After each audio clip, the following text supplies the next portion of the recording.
Hey, I'm Rody. So I have a news story out of Shelby, Ohio, where it took a jury less than an hour to convict a truck driver of shooting and killing another truck driver named Brandon Welsh a year ago.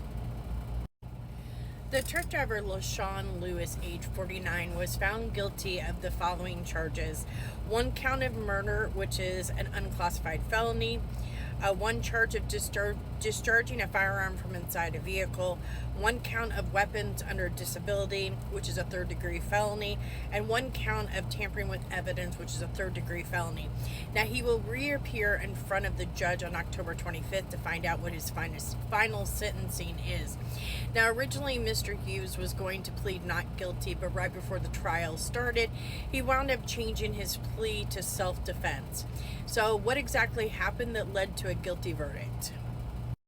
So on August 30th of 2023, both Welsh and Hughes were involved in a minor traffic accident.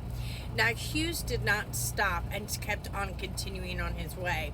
Welsh got upset, got into his semi-truck, and wound up following Mr. Hughes until he got into a business and wound up stopping his semi-truck. Now, police say that they were able to get all the evidence based on 3 different dash cam footages. There was a dash cam footage of Mr. Hughes' truck, Mr. Welsh's truck, and another truck driver that wound up being at that business as well. So according to the dash cam footage, it shows that Mr. Welsh pulled behind Mr. Hughes' semi-trailer, got out of his truck, and went to go confront Hughes. 49 seconds later, we don't see where Mr. Welsh went. He's no longer in the dash cam footage, but Mr. Hughes winds up taking off, going down a little bit, making a U-turn, and coming back out to leave.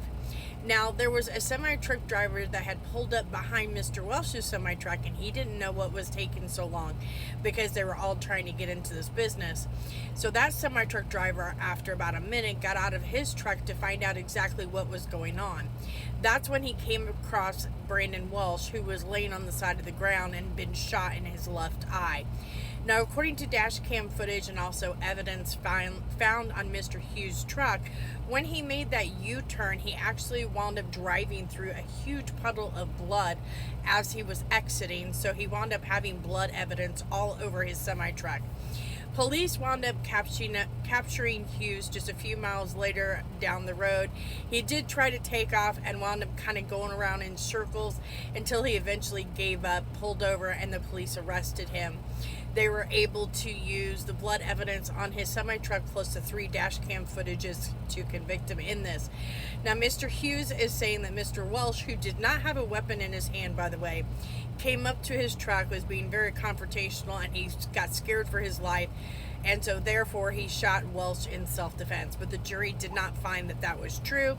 Mr. Welsh did not have any weapons in his hand, and Mr. Hughes was found guilty.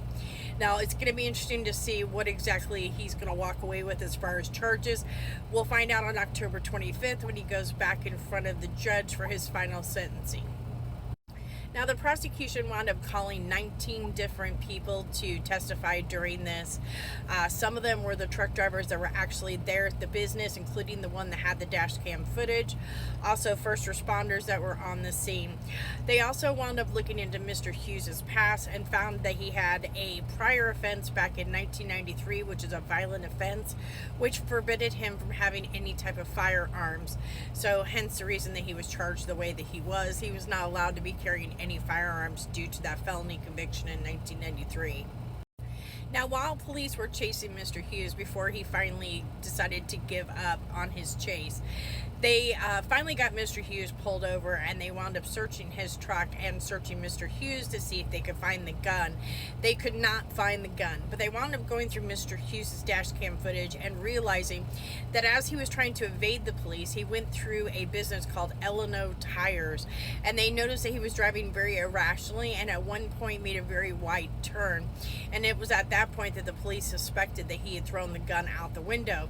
So using K9 and also police officers, they wound up searching that area and were able to find the gun that was tossed by Mr. Hughes.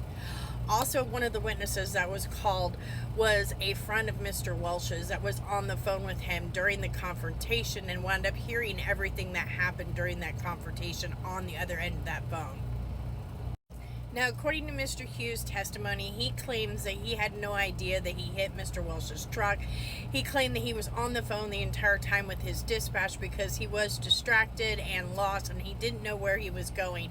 He said that he didn't even know that he had hit Mr. Welsh's truck and had just pulled into that business because he was lost and he was trying to look at his maps to figure out where he was going. And he didn't even know that he hit Mr. Welsh's truck until Mr. Welsh came up to his driver's side door. Now, Mr. Hughes also did say that when Mr. Welsh came to confront him, he said that the two of them were talking. He said, "Hey, I'm really sorry. I didn't even know that I hit your truck." And he told him, "Let's exchange paperwork." He said it was at that point that Mr. Welsh opened up his driver's side door, grabbed his leg, and tried to grab him out of the semi-truck. Mr. Hughes said at that point that he was scared for his life, reached into the driver's door panel, which is where he kept his gun at, and that is when he grabbed his gun and shot Mr. Welsh in the eye. Regardless of what happened, the grand jury did not believe his account of the facts and didn't believe that his life was in danger, especially considering the fact that Mr. Welsh did not have any weapon on him. Anyway, when we get more information on this case, I'll be sure to post it. He will be going back before the judge on October 25th to find out what his final sentencing is, and I'll be sure to post that information right here on Trucking True Crime. All right, all my roadies, please be safe out there on those roads. Thanks, everybody.